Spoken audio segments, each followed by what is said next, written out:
This is what Patsy Ramsey said when confronted with some of the most disturbing suspicions ever placed on a mother. The first mention was about how she never changed her clothes. I got up in the morning, got dressed. I had, the night before, had put my pants and sweater and bra and, laid across the edge of the bathtub, and I picked it up the next morning and put it back on. Then came the bowl of pineapple. Well, I've not specifically read the autopsy report, but it is my understanding that they are not definitive about whether the substance in her digestive system was pineapple or not. All I'm saying is that I did not feed her pineapple when we returned home from the White's house. She was sound asleep. She was put in her bed and tucked in good night.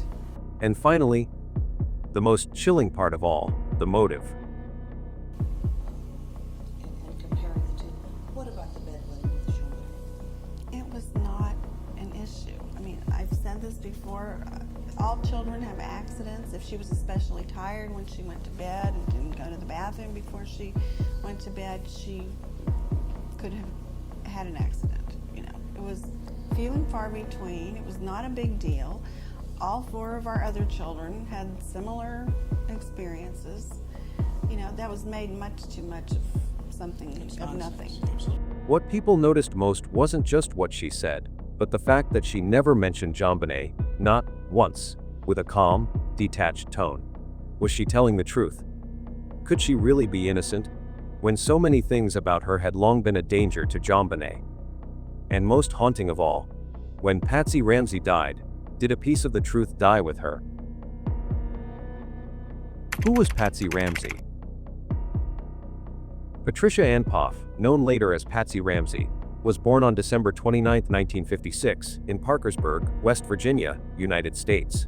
She grew up in a family headed by her parents, Nadra Ellen Ann and Donald Ray Poff, a respected engineer and manager at Union Carbide. Patsy shared a close bond with her sister, Pamela Ellen Poff, who would later follow in her footsteps by winning the Miss West Virginia title in 1980 at the age of 24. Patsy's educational journey began at Parkersburg High School, where she graduated in 1975. She went on to attend West Virginia University in Morgantown, West Virginia, pursuing a degree in journalism. In 1978, she earned her Bachelor of Arts in Journalism, graduating with magna cum laude honors, a testament to her academic excellence and dedication.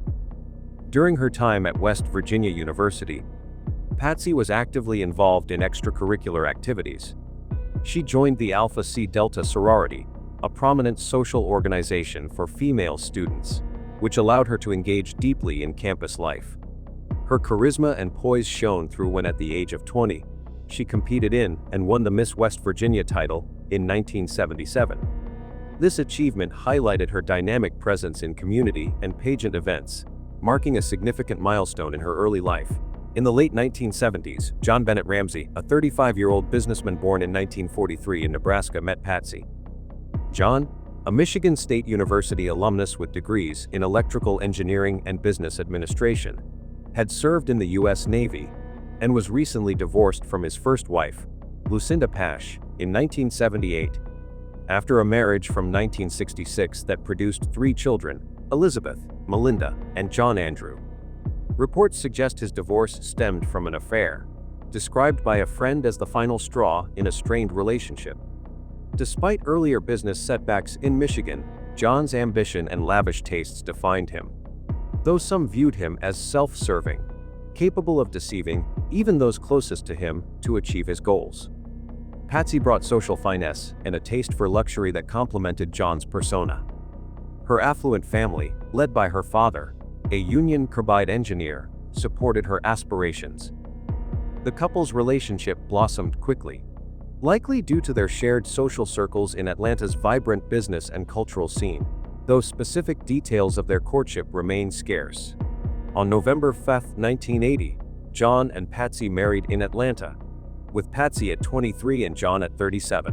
The wedding reflected 1980s flair, with Patsy wearing a gown featuring puffed sleeves, white netting, and a lace bodice, paired with a Juliet cap veil.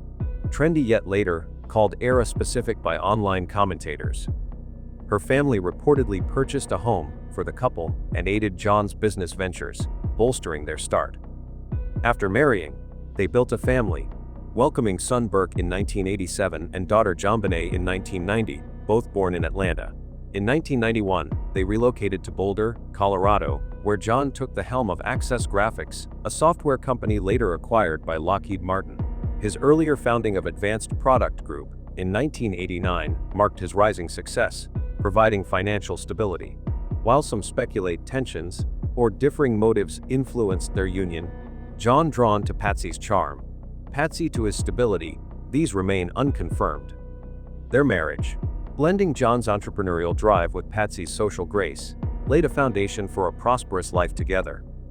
The Ramsey family, residing in a luxurious 11,000 square foot home in Boulder, Colorado, led a structured yet affluent life centered around work, school, and community engagement. John Ramsey at that time was a dedicated businessman serving as president of Access Graphics, a software company generating over $1 billion in revenue by 1996. His days were filled with office meetings, team management, and occasional business trips, limiting his time at home. Despite this, John remained a committed father, maintaining close ties with his children, including Burke and JonBenét, as well as his 3 older children, Elizabeth, Melinda, and John Andrew, from his first marriage. He connected with them through visits or calls and joined family activities when his schedule allowed, such as attending services at St. John's Episcopal Church in Boulder, where the family was actively involved in religious and community events. Patsy Ramsey, born in 1956, was the heart of the household, focusing on raising Burke and JonBenét while managing family life. As a homemaker, she ensured a warm, supportive environment, driving Burke to High Peaks Elementary School and nurturing both children's development. Despite her 1993 ovarian cancer diagnosis, which was in remission, Patsy remained energetic, organizing family routines and hosting social events like Christmas parties, attended by friends like Bill McReynolds, who played Santa Claus. She also maintained close ties with her parents, Nadra and Donald Rapoff, and sister Pamela, who occasionally visited and had supported the family financially by helping purchase their Atlanta home after her 1980 marriage to John. Burke Ramsey, born in 1987 and 9 years old in 1996, was a quiet, mature student at High Peaks Elementary. He spent his days at school and engaged in typical after-school activities, though specifics are scarce. At home, he shared a close, playful bond with his younger sister, JonBenét, often joining family dinners where she sparked conversations by asking about everyone's day. JonBenét, born in 1990 and 6 years old, was an outgoing kindergartner at the same school. Her vibrant personality shone during family interactions, initiating lively discussions and connecting with Burke, Patsy, and John. It was observed that JonBenét was the only one who brought joy to the household, while others seemed somewhat somber or subdued. Curiously, JonBenét never had friends sleep over at the Ramsey home, but would stay at friends' houses, a pattern some found unusual. The family's daily life included shared meals, church events, and vacations at their Charlevoix, Michigan, home, where they enjoyed boating and relaxation, fostering a tight-knit dynamic enriched by community ties and extended family visits. Seen in wealthy households. But overall, the relationships between family members seemed stable. Things only started to unravel when JonBenét began entering beauty pageants, and the problems that followed came not from the weakest bonds in the family, but from the closest one, Patsy and JonBenét. How Patsy went wrong. Patsy Ramsey immersed herself in her daughter, JonBenét's child beauty pageant journey, which began in 1994, when JonBenét was just 4 years old, and continued until 1996, at age 6. Fueled by her own pageant experience, Patsy encouraged JonBenét to participate, viewing these events as opportunities for her daughter to build confidence, hone performance skills, and share joyful mother-daughter moments. She was JonBenét's primary coach, guiding her in stage presence, posture, and talents like singing and dancing. Patsy arranged professional lessons in vocals, dance, and theater, frequently driving JonBenét to a Boulder dance studio for weekly practice. She invested heavily in custom-designed gowns, spending thousands on elaborate dresses, accessories, and professional photography to meet the pageant's glamorous standards. Patsy managed every detail, from registering JonBenét for competitions across Colorado, Georgia, and other states to organizing travel, covering entry fees, ranging from hundreds to over $1,000 per event, and arranging hotel stays. Her dedication was evident in the time she devoted to preparing JonBenét, balancing these efforts with caring for her son Burke and managing the household. JonBenét competed in approximately 5 to 10 major pageants, earning titles such as America's Royale Little Miss Colorado, Little Miss Charlevoix, and Colorado State All-Star Kids Cover Girl, reflecting Patsy's meticulous preparation. At competitions, Patsy was a steadfast supporter, cheering JonBenét through talent, interview, and fashion segments, ensuring she remained confident under pressure. She emphasized enjoyment over competition, fostering JonBenét's love for performing. Patsy also forged connections with pageant community members, parents, coaches, and organizers, attending rehearsals and social events to help JonBenét integrate and learn. Despite the family's wealth from John's success at Access Graphics, which eased the financial burden of pageant expenses, Patsy faced criticism for involving a young child in pageants that required mature makeup and attire. Some argued it placed undue pressure on JonBenét or was inappropriate for her age, but Patsy defended her choice, insisting the experience was positive and fun for her daughter. In an interview, Patsy was noted for focusing heavily on her own pride and expectations, speaking more about her emotions than JonBenét's desires. She reminisced about her own pageant days as the most wonderful time of her life, seemingly projecting these feelings onto her daughter, which critics saw as imposing her aspirations on JonBenét. One striking incident occurred during Halloween of 1994, when 4-year-old JonBenét wore a colorful witch costume, distinct from the typical black dress and pointy hat. When JonBenét described herself as a good, Patsy not only failed to correct her, but echoed the sentiment with approval, encouraging the notion of her young daughter embodying a sexy persona. This moment highlighted Patsy's tendency to project adult-like standards of appearance onto her child, prioritizing image over age-appropriate innocence. This fixation on JonBenét's appearance surfaced again in the summer of 1995, when both JonBenét and her brother Burke contracted chickenpox. While cleaning the kitchen, Linda Wilcox, a former part-time housekeeper, overheard Patsy on the phone with a doctor, not seeking treatment for JonBenét's illness, but asking how to quickly remove the visible spots from her daughter's face for an upcoming photo shoot just days away. Wilcox found this deeply contradictory to Patsy's claims of loving JonBenét with her whole heart, as it suggested her priority was the child's image rather than her health. This incident underscored a pattern where JonBenét's value seemed tied to her ability to perform and maintain a flawless appearance, even at the cost of her well-being. Wilcox also noted that JonBenét's early childhood was marked by neglect in certain areas.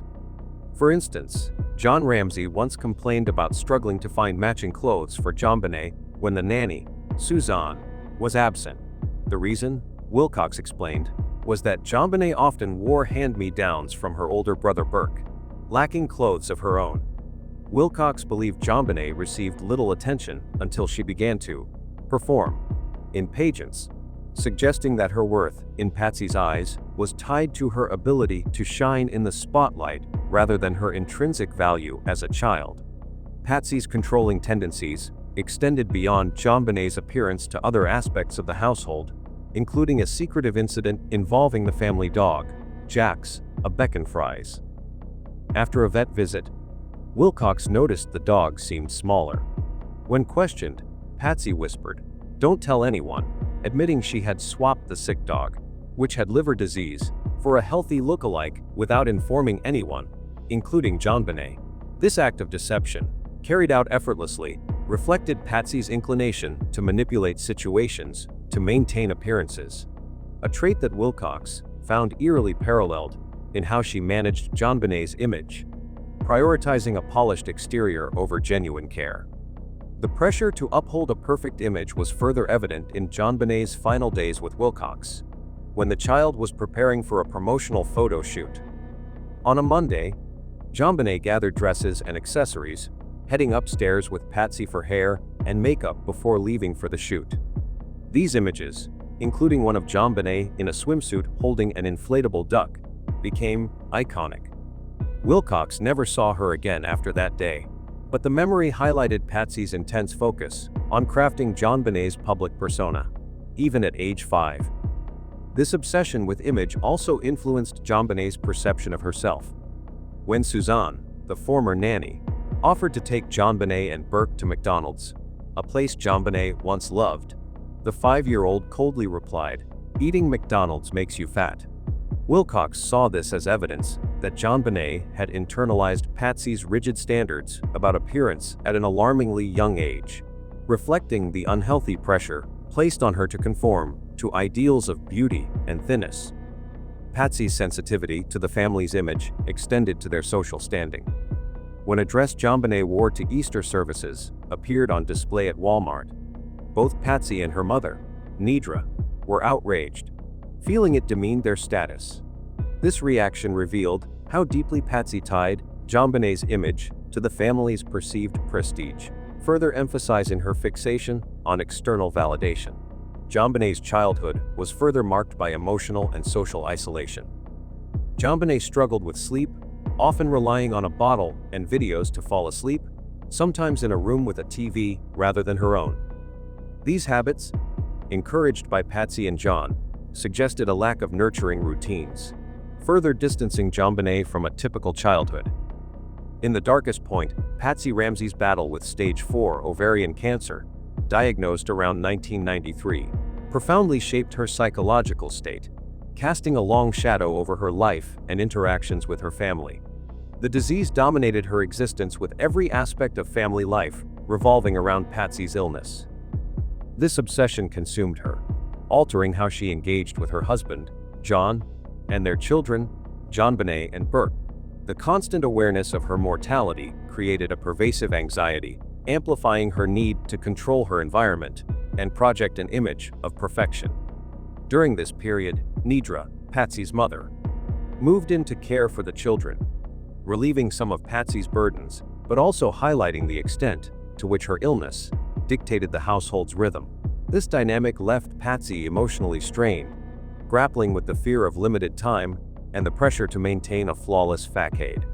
After achieving remission, Patsy's awareness actually limited lifespan drove her to focus intensely on her children, particularly JonBenét, as a way to pack in meaningful mother-daughter moments. She channeled this energy into JonBenét's participation in beauty pageants, treating her daughter as a project that had to embody perfection. Linda Wilcox noted Patsy's fixation on JonBenét's appearance, exemplified by her distress over chickenpox marks on JonBenét's face before a photo shoot, prioritizing aesthetics over her daughter's health. This obsession extended to the family's public image, as seen when Patsy and Nidra were outraged to find a dress similar to JonBenét's displayed at Walmart, perceiving it as a slight to their elite status.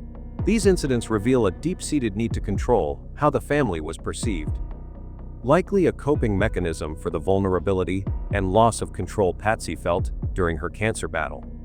The Ramsey household was marked by underlying tension, much of it stemming from Patsy's role as the family's emotional gatekeeper. Wilcox described Patsy as functioning like John's secretary, ensuring no one disturbed him, even by minor noises like a vacuum cleaner. This responsibility placed immense pressure on Patsy, fostering a strained atmosphere, where she managed the family's dynamics to align with John's need for calm. The lack of emotional intimacy in her marriage further compounded her psychological burden. Wilcox observed that John and Patsy's relationship resembled that of business associates, lacking affection or signs of regular intimacy, which likely left Patsy feeling isolated in her roles as wife and mother. This emotional distance, coupled with the stress of maintaining a perfect household, contributed to a sense of loneliness and pressure that defined her psychological state. Adding to Patsy's stress were unverified rumors of John's infidelity, circulated by tabloids. Though John denied these allegations, and no evidence substantiated them, the public scrutiny and accusations of scandal likely intensified Patsy's emotional turmoil. The media's portrayal of the Ramseys as morally questionable figures, wrongly labeled as pornographers or devil worshippers, further eroded her sense of control, forcing her to navigate a public narrative that clashed with her carefully curated family image.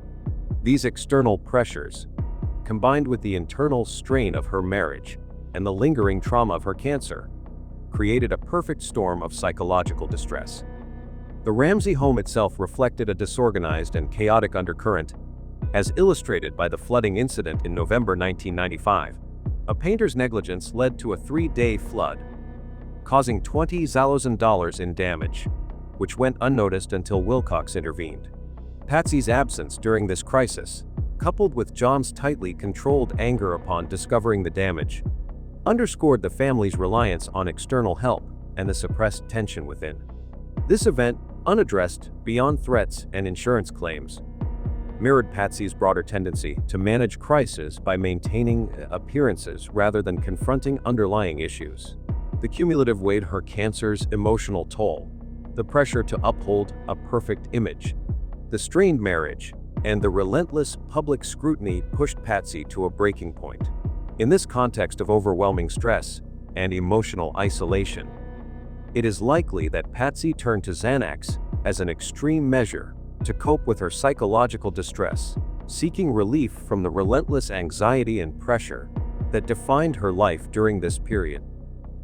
Xanax is a benzodiazepine used to treat anxiety and depression, and it can cause side effects such as impaired judgment, emotional volatility, and disinhibition, particularly when misused or taken under high stress. For Patsy, the combination of her cancer-related trauma, the pressure to maintain a flawless public image, and the lack of emotional support in her marriage likely amplified her vulnerability to these effects. If Patsy took Xanax to cope with her overwhelming stress, it could have diminished her impulse control, making her prone to uncharacteristic emotional outbursts. This potential for disinhibition is critical when considering how a typically composed individual might react unpredictably to a minor trigger, transforming a routine frustration into a catastrophic event. A chilling example of this potential can be seen in the case of Andrea Yates, a Texas mother who caused the death of her 5 children in 2001 while suffering from severe postpartum psychosis. Although she had been prescribed various psychiatric medications, including Xanax, they proved inadequate or poorly managed in addressing the gravity of her condition. Xanax, in particular, may have contributed to emotional blunting and cognitive disconnection, dulling her ability to process reality or seek help effectively. The Yates case underscores how dangerous it can be to rely on Xanax without close psychiatric supervision, especially for individuals already in a fragile psychological state.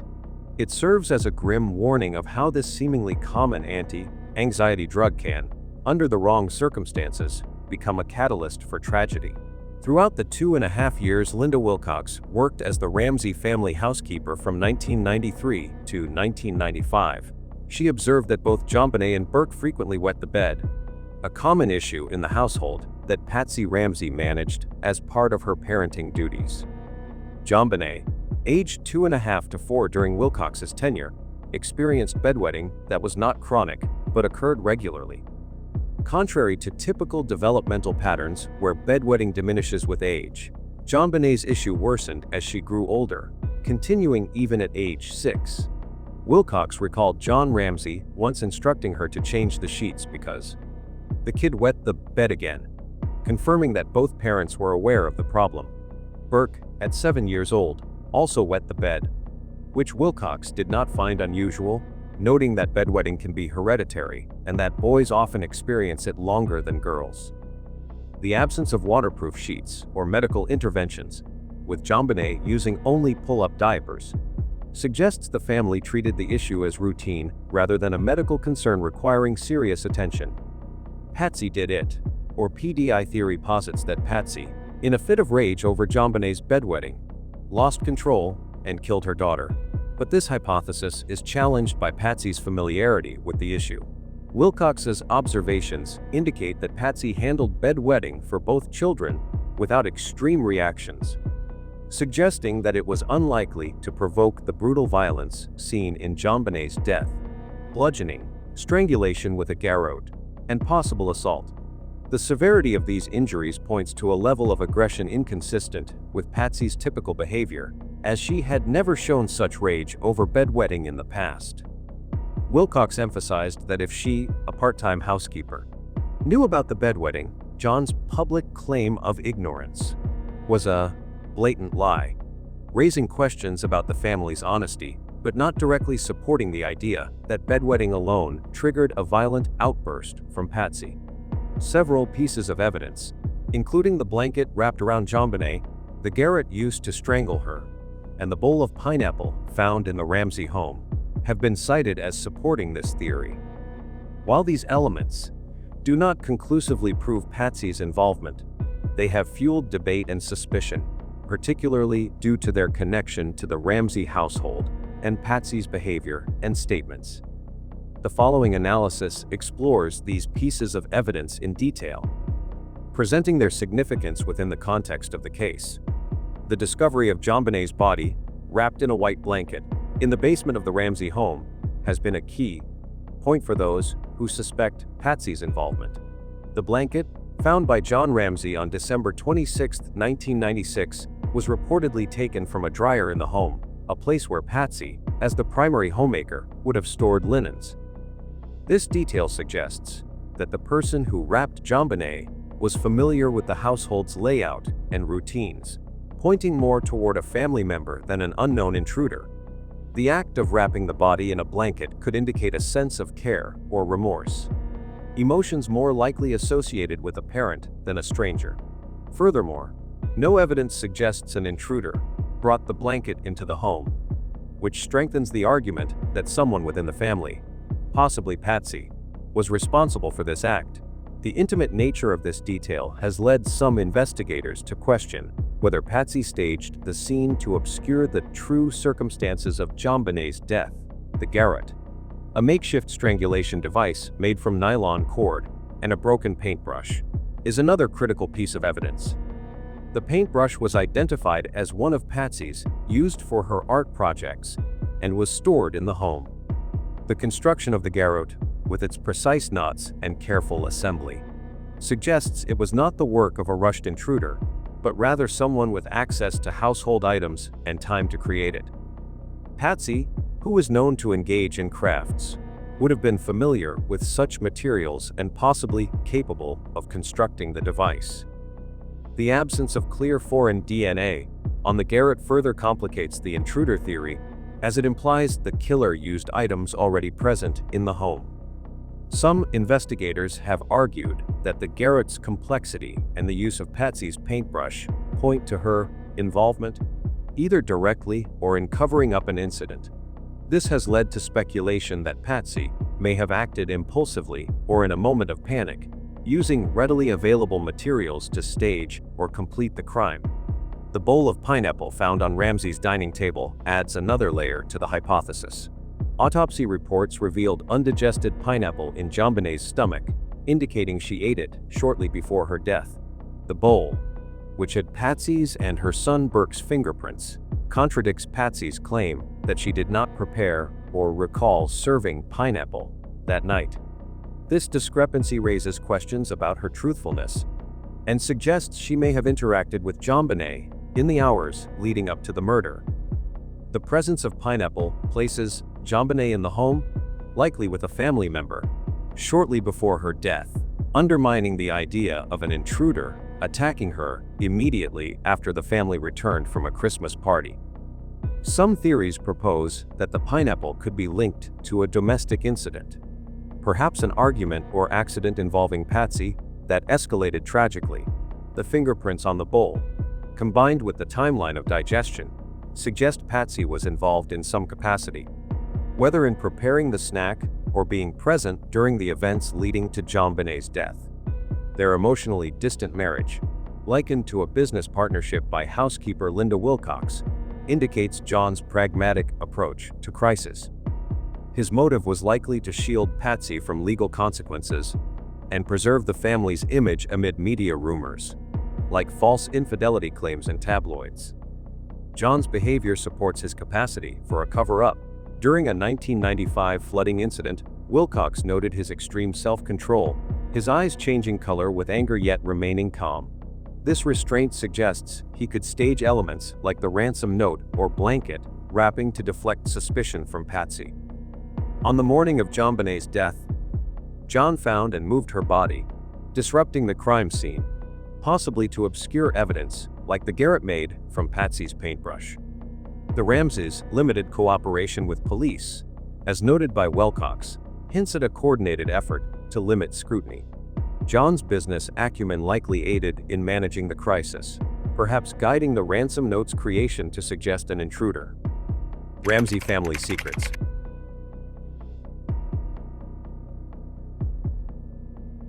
It was 1997. Over a year had passed since the death of JonBenét Ramsey, and America was still consumed by it. Talk shows, tabloids, press briefings, everything swirled around one burning question: who killed JonBenét?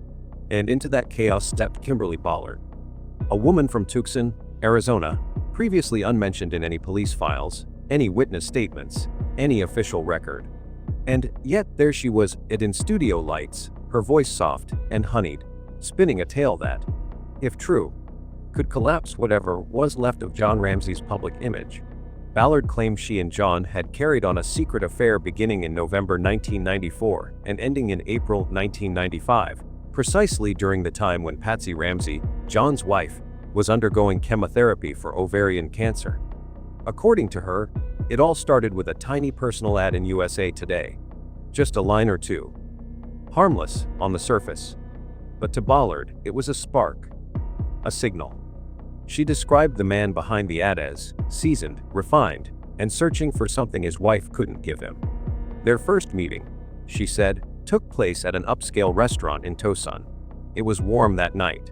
Her palms were damp when she stepped out of the car. Her heart was racing. Inside, under soft amber lighting, John was already waiting.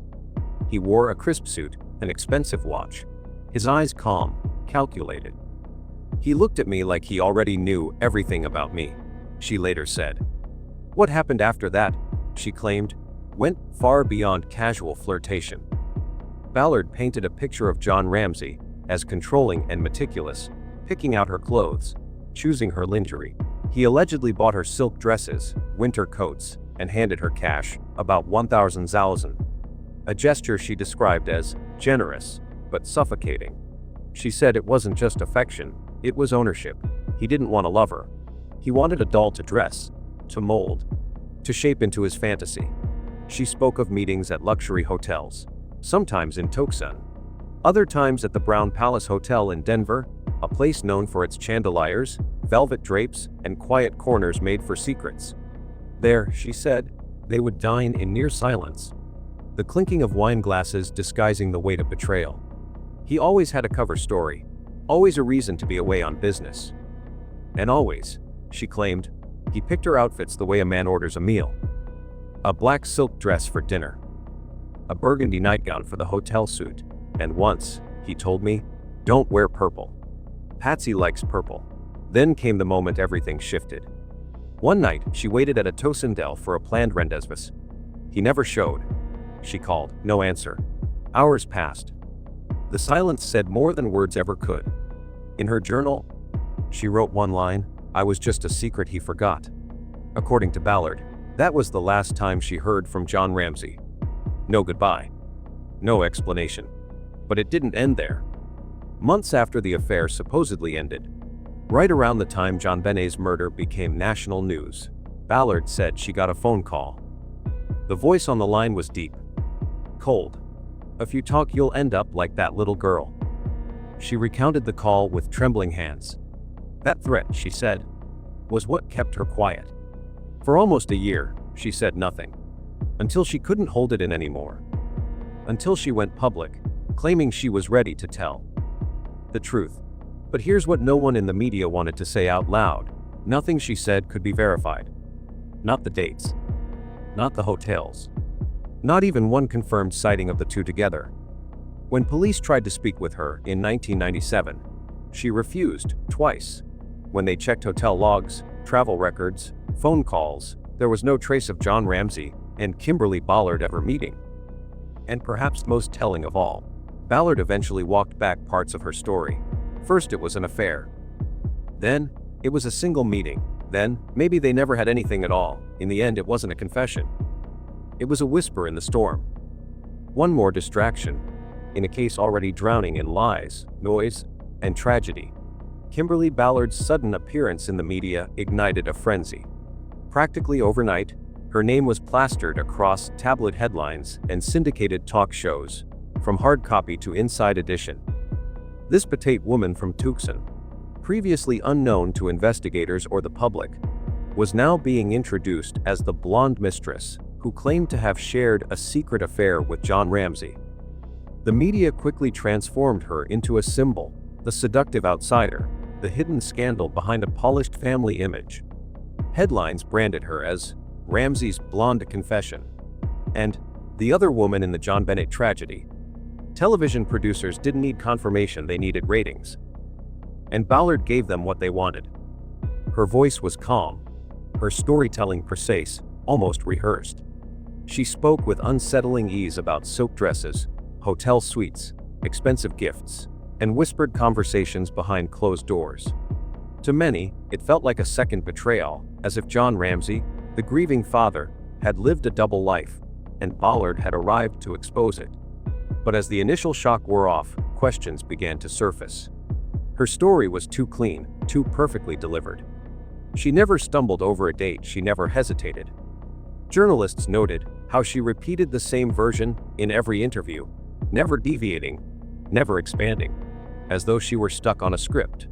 More critically, she had no proof, no photos, no receipts, no witnesses. Not a single hotel record or verifiable transaction tied her to John Ramsey. Her entire account rested on her own words. And when pressed further, Ballard didn't elaborate. She simply circled back to what she'd already said. Viewers, once captivated, began to doubt. People asked, if this really happened, why is there nothing, no trace of him in her life? The skepticism grew louder, forcing even casual observers to wonder whether her story was genuine or a carefully constructed fabrication. It was at this point, when the media's attention had peaked and the inconsistencies could no longer be ignored, that the Boulder police finally took notice. They didn't reach out because they believed her. They did it because they had to rule her out. In a case already clouded by false leads and public confusion, Kimberly Ballard had become one more variable they needed to confront directly. It was only after the media noise had reached a fever pitch, after talk show speculation turned into public fatigue, and the illusioner's credibility began to erode, that the Boulder Police Department quietly stepped in. They didn't make a statement. They didn't call a press conference. Instead, two detectives, unannounced and unaccompanied by cameras, boarded a flight to Tucson with a file that contained everything Ballard had publicly declared. Transcripts, air dates, timelines meticulously checked with known movements of John Ramsey. Their mission was simple: to establish whether this woman was a legitimate witness or just another opportunist orbiting a high-profile tragedy. Upon arrival in Arizona, the detectives made contact with Ballard through a local liaison. The invitation to speak was presented with care, without coercion, offering her the chance to clarify her claims in a private setting. She declined. No explanation. No rescheduling. Just a flat refusal, passed through a third party. Surprised but not deterred, the investigators tried again a few days later, this time more formally. An official request to meet, with assurances of discretion. Once again, she said no. Still no direct communication. Still no face-to-face. That wall of silence triggered suspicion. Most people who have nothing to hide cooperate. Ballard, on the other hand, had built her narrative in public, yet recoiled when asked to support it behind closed doors. Investigators pivoted. If she wouldn't speak, They would follow the trail she had left on air. They began verifying locations she had mentioned, requesting guest logs, credit card activity, surveillance archives were available, and employee recollections from every establishment she referenced. They traced dates, narrowed travel manifests, pulled billing records from multiple cities. Every thread unraveled the same way, not a single verifiable match. No sign of John Ramsey ever being near her at the time she described. No evidence that any of the hotel stays she recounted had actually occurred. The detectives didn't stop there. They conducted background checks, not to discredit her, but to understand what kind of person might fabricate such an elaborate lie. They discovered no criminal record, but what emerged was a pattern of self-mythologizing, small local rumors, exaggerations in former workplaces, inflated personal stories that had previously gone unnoticed because they never reached a national audience. Until now. When their report returned to Boulder, it was concise. Kimberly Ballard had refused 2 separate interview opportunities. No material evidence supported her statements. All locations and timelines failed verification. And most critically, her behavior, once pressed for accountability, had shifted from assertive to evasive. Based on these factors, she was formally dismissed as a credible witness. The case file was annotated, archived, and moved into a category the department called peripheral noise. People who had inserted themselves into the investigation without merit or standing, usually for attention, sometimes for something darker. Ballard never contacted the police again. Nor did she attempt to resurface in the media. Her presence evaporated almost as suddenly as it had appeared, leaving behind no answers. Only questions about what kind of person chooses to step into someone else's grief and drape it over themselves like borrowed tragedy. They ruled her out. Kimberly Ballard was dismissed, just noise, they said. But even after her name faded, something stayed behind. A question or maybe a crack. It wasn't about her anymore. It was about him. The man who stood there in polished suits, voice steady, eyes dry. Always just measured enough to look composed, but never quite broken. John Ramsey. People wanted to believe he was exactly what he seemed, a grieving father. A man devoured by tragedy. Someone who woke up the day after Christmas and lost everything. But the closer you looked, the more the surface refused to hold. There's a weight to his silence. It's not the kind born from fear or grief. It's curated, like everything else around him. The house, the press statements, the photos where he never stands too close to the casket, never touches Patsy's arm unless cameras are watching. There were patterns, subtle, buried, but present. When he spoke, he answered questions in circles. Not lies, just distance. And when he didn't know what to say, he didn't fumble. He retreated. Investigators noted how little he reacted when his daughter was first reported missing. Not panicked. Not confused. Just moving. Mechanical calls. He stayed dressed. He never cried in front of officers. And when he finally found JonBenét's body, inside a house that had already been searched, he carried her back upstairs, changed the scene, told no one what he had touched. They asked him what door he thought an intruder might have used. He shrugged. Couldn't remember. A man who could recall his company's quarterly revenue to the cent suddenly couldn't remember how many locks were on his basement windows. There's no evidence he killed her. But that's not the only thing that matters. Because in a case like this, one that twisted into a national spectacle, what people hide becomes just as important as what they show. And what John hid wasn't just pain. It was access. Control. The ability to know where every family member was that night. To decide who could enter a room. To speak for Patsy when she wouldn't. To shield Burke when the heat got close. Everything that passed through that house ran through him. So when someone like Ballard, even without proof, said she had been inside his private life, people listened. Not because they believed her, but because, deep down, they already suspected he wasn't telling everything. He'd spent years building a life of order. But order doesn't mean innocence. Sometimes it just means practice. And sometimes, the people who look like they're holding the family together are the ones who know exactly where the cracks begin.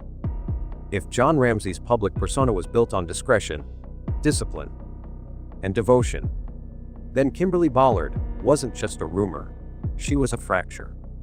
Her emergence didn't match the man people thought they knew. Not because she brought evidence, but because her story didn't need it to stir doubt. Just her presence was enough.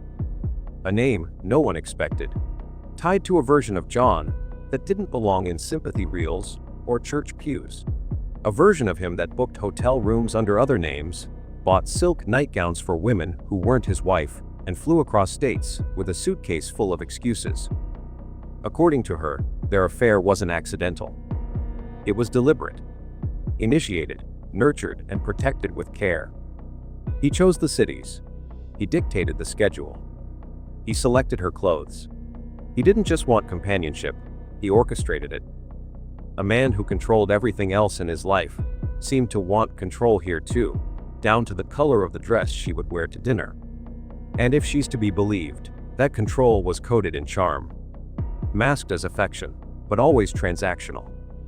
Money in envelopes. Flights without return dates. But the scandal wasn't in the details. It was in the implications.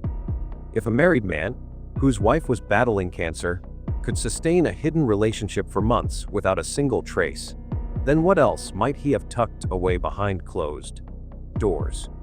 If he was capable of hiding a mistress, was he also capable of concealing things far more damning? That's what rattled people. Not Ballard herself, but the precedent she set. The possibility that the version of John we saw was only a fraction of the truth. And she wasn't polished. She wasn't strategic. She stumbled through her interviews, changed pieces of her story. But somehow, that made it worse. Because even without polish, even without consistency, she still fit, too easily, into a narrative no one wanted to acknowledge. The cracks she introduced didn't need confirmation to stick. They just needed air. So no, Ballard didn't prove anything. But she opened a door.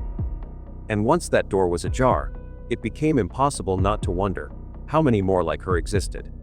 How many more stayed quiet. And more chilling than her presence was the possibility that she wasn't alone. After Ballard vanished from the headlines, the focus circled back to him. Not for what he said, but for everything he didn't. When the police reached out in those crucial first days, John didn't rush to their side. He didn't volunteer timelines, didn't offer background, didn't ask how he could help. He called his attorney, not just any defense lawyer, but one of the most experienced criminal attorneys in the state. Within hours, legal barriers were in place. Every word filtered. Every meeting negotiated. Every appearance preconditioned. The Ramseys, John especially, refused to sit with detectives unless it was on tape, under agreed rules, with legal counsel present. For weeks, communication stalled. While their daughter's killer remained unknown, the father of the victim kept his distance behind protocol. He didn't make himself available. He made himself untouchable. And when he finally spoke, on camera, under lights, he didn't rage. He didn't plead. His voice remained at a single volume. His posture didn't falter. No tears. No tremble. His composure again became its own character in the case. Cold to some, controlled to others, but always intact. Legal experts split down the middle. Some argued he was simply doing what any innocent man should do when thrown into the media meat grinder, protect himself, minimize exposure. But others saw something else. A man who didn't react like someone wronged, but like someone calculating outcomes. Every move measured, every sentence rehearsed. As if the fight he was preparing for wasn't justice, but containment. Because it wasn't just silence, it was strategic withholding. He didn't just avoid missteps. He made sure there was no room for them to exist. And when things threatened to slip, when timelines got a public pressure built, he vanished again behind lawyers, schedules, no comment. It wasn't panic. It wasn't grief. It was method. And for some, that was harder to explain than guilt itself. When Ballard took to television and dropped his name into the fire, John Ramsey didn't erupt. He didn't threaten legal action. He didn't demand a correction. He didn't send a cease and desist. What he did was quieter. He issued one line. I do not know this woman. And then nothing. No statement from his lawyers. No interview rebuttals. No attempts to clear what little smoke had started to form. He let the story sit in the air, untouched. To some, that restraint looked like class. A refusal to dignify slander with attention. But to others, it felt like avoidance. Because silence doesn't always settle doubt, it sometimes deepens it. Especially when it follows a pattern. Especially when it mimics the same stillness he'd shown from the very beginning. Still when questioned, still when pressed, still when accused. There was no fight in him. Just dismissal. Like he was waiting for the noise to pass on its own. But in cases like these, when the world is already watching, absence becomes evidence. Not in court, but in the court of perception. People don't forget what isn't said. They notice when denial doesn't come with urgency. When a man with every resource at his disposal chooses not to defend his name beyond a single sentence, questions don't disappear. They multiply. Why not sue? Why not confront the lie? Why not look into the camera and call it what it is: fabrication, exploitation, defamation? Unless, of course, something to lose in doing so. Unless the risk of dragging it further into the light felt more dangerous than letting it fade in the dark. Whatever his reason, John left the accusation hanging, like a thread snipped loose, never pulled back in. And in the vacuum of that silence, suspicion found room to grow. Not because of what he said, but because of what he refused to say next. In 1997, just as whispers about Ballard's allegations began to swirl, Patsy Ramsey chose not to lift a finger in public defense of her husband. She didn't issue statements, nor did she appear on talk shows to refute rumors. No lawsuits, no formal complaints, no legal threats, nothing. Instead, she simply stayed at John's side. In every televised event following those sensational claims, she was there, hand clasped in his, body angled toward him, never drifting more than an arm's length away. Observers noted her posture, rigid, unyielding, a physical barrier protecting him from the glare. In interviews, her eyes often shifted downward, her voice softened to a whisper or vanished altogether, letting John fill the space. Some described her demeanor as withdrawn. Others said she looked guarded, as if she was defending him with her presence. Whatever emotion she felt, hurt, disbelief, betrayal, she swallowed them. By refusing to speak, she rewrote the script. Her silence became louder than any denial. In the face of scandal, Patsy chose proximity over confrontation, choosing to anchor John rather than unravel their image before cameras and headlines. Behind the televised unity and the practiced appearances, there were shifts, not loud, not explosive, but precise and cumulative. People who once sat beside Patsy Ramsey at charity galas, who shared garden club meetings or PTA luncheons, began to speak in careful tones when her name came up. They noticed it first in her silence. Patsy, who once filled every lull in conversation with anecdotes or compliments, now responded with short phrases or nothing at all. She didn't ask about anyone's children. She didn't linger after church. One acquaintance called, she'd nod politely, but her eyes were somewhere else. Like she was watching something no one else could see. Inside her home, former staff and close associates described a coldness that had crept into her routines. She no longer gave instructions with the same soft drawl. Tasks were delegated, but not discussed. Meals were eaten in silence or in front of a muted television. She seemed to float through the house without touching anything, like a guest in her own life. During interviews, this withdrawal became visible. Patsy often avoided looking directly at reporters, and when she did glance toward a camera, it was fleeting, like something brushed too close to her skin. Her hands fidgeted, clutching tissues or smoothing invisible wrinkles from her skirt.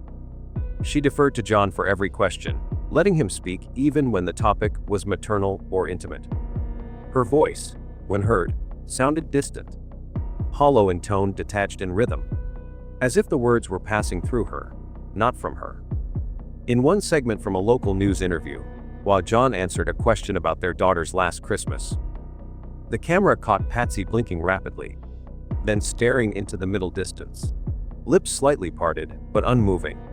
A former church friend watching from home said, That wasn't grief. That was something else.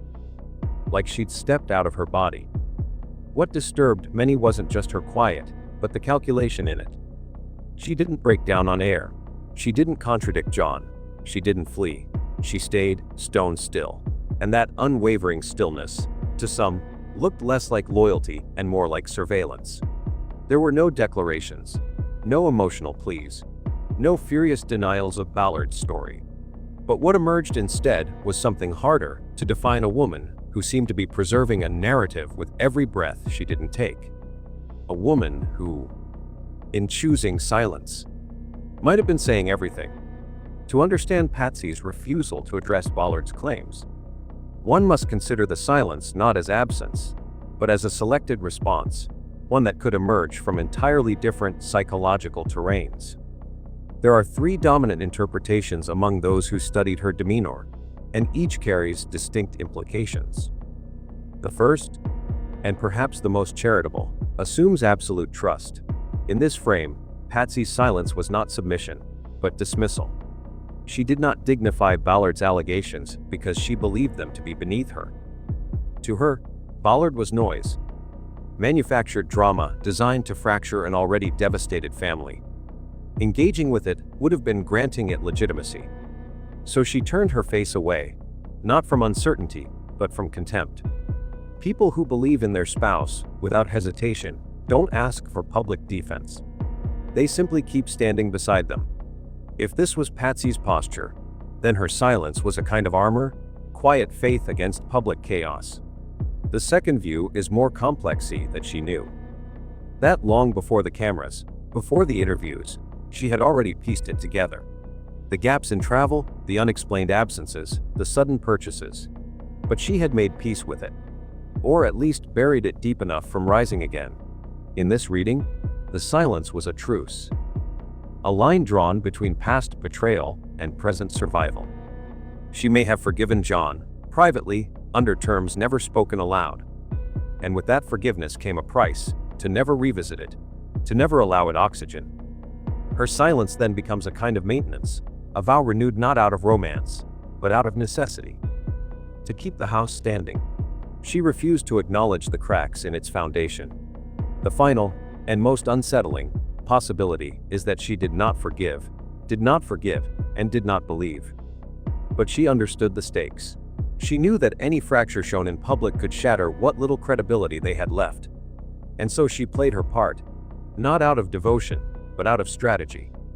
In this scenario, the silence wasn't trust. It wasn't grace. It was control.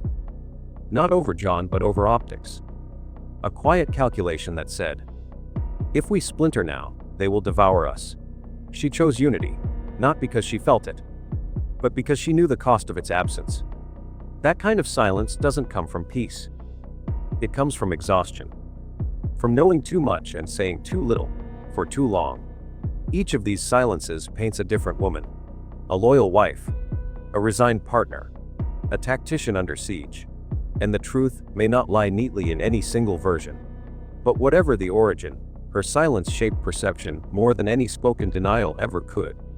It wasn't just what Patsy didn't say. It was the weight of everything she held back, and the quiet calculation of a woman who, for reasons only she understood, decided that some truths would never leave her mouth. But in an ecosystem where silence is rarely neutral, Patsy's restraint didn't fade into the background. It became the canvas onto which the media painted their own stories. Her refusal to confront the scandal publicly was interpreted not as grace, but as signal. The absence of denial became, to some, a quiet form of consent. Her poise was viewed less as dignity and more as compliance. In headlines and commentaries, she wasn't the grieving mother. She was the silent wife, standing too still beside a man, now tethered to whispers. Television panels speculated with rehearsed certainty. Was she complicit? Did she trade her dignity for the illusion of unity? Opinion columns dissected every photo, every gesture, assigning motive to posture, interpreting avoidance as strategy. To viewers, her composed expression became suspect, not soothing. The logic was cruel, but persistent. If she didn't protest, maybe she had already accepted. Maybe they had made some private arrangement, a quiet deal behind closed doors that prioritized survival over truth. Others, more sympathetic, suggested she was the casualty of expectation. That she had swallowed humiliation in order to preserve a collapsing public narrative. That she wasn't silent because she believed her husband, but because she feared what would happen if she didn't. In this reading, Patsy wasn't endorsing her partner's innocence. She was upholding the myth of family, because once it fell apart, there would be nothing left to defend. Whichever lens was used, whichever result was the same, a woman already drowning in grief found herself buried beneath another layer of judgment. Not for what she had done, but for what she had chosen not to say. And in a case obsessed with motives and meaning, her silence became too tempting not to twist. In the end, it wasn't the lies that haunted this story, it was the silences. The withheld answers. The measured performances. The words that never arrived. Kimberly Ballard came and went like a flare in the dark, leaving behind no facts, only fracture lines. But it was in those fractures that the public began to look closer. Not just at what happened to JonBenét, but at the people who stood in her shadow. The way John Ramsey never raised his voice. The way Patsy never raised a question. A house that looked untouched on the outside, but inside every room carried echoes that never quite settled. This wasn't just a tragedy. It was a performance of grief, a choreography of denial, and a masterclass in image preservation. And for all the theories, all the press, all the hours of interviews and headlines, the truth remains where it's always been, buried beneath what no one dared to say out loud. Because sometimes, the most dangerous secrets aren't the ones we hide. They're the ones we keep pretending never existed.